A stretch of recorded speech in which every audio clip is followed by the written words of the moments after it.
Do dead zones and dropped calls drive you crazy? Do you wish you knew who the best provider was for this area? News 13's Addie Hampton has put the top 2 cell service providers to the test in the final installment of our special report, The Connect Effect. We asked AT&T, Verizon, T-Mobile, and Sprint to provide us with a phone carried by all 4 providers. Only AT&T and Verizon said they were up for the challenge. And in this literal face-off between providers, who comes out as champion? Well, take a look.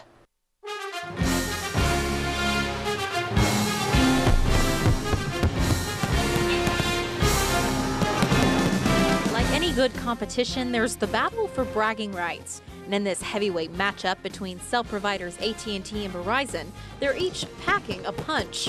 AT&T's customers have access to the nation's largest 4G network. Verizon now has the largest 4G LTE network. But who was left standing when we put them to the test in an AT&T Verizon face-off?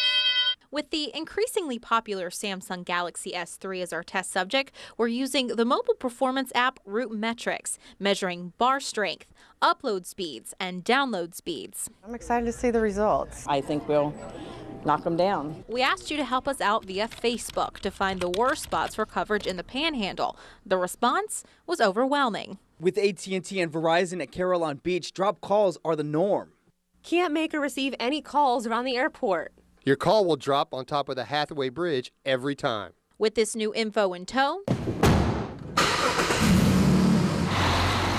we hit the road and route to 3 of our area's dead zones.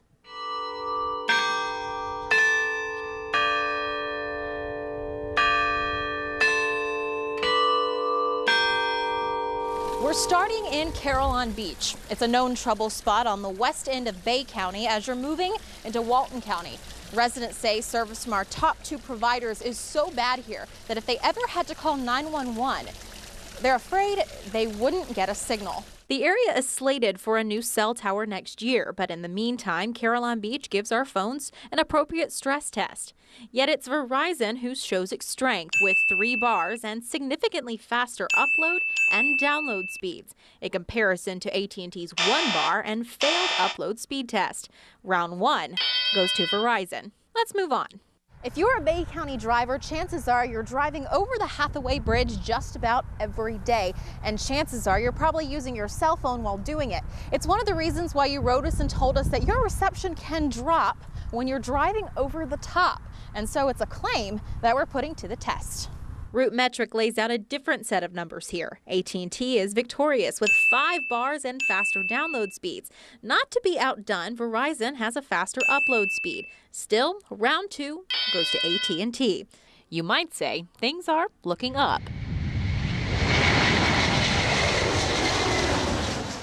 Nearly 3 years ago, getting a cell signal out here in the rural parts of West Bay may have seemed downright impossible. But fast forward 3 years and now you've got the existence of the airport. And as the area continues to expand around it, how about the cell coverage? The Root Metric test proves interesting. Verizon takes an easy lead with 5 bars and faster upload speeds and crushes AT&T in download speeds. With little contest, round 3 goes to Verizon. And with the test coming to a close, it's time to head home. So let's recap. In the number of bars, Verizon wins 2 out of 3 times. Upload speed, Verizon takes it with 3 out of 3 tests. And in download speed, it's AT&T with 2 out of 3 tests. But by majority rule in our very unscientific experiment, we've declared Verizon as the overall winner.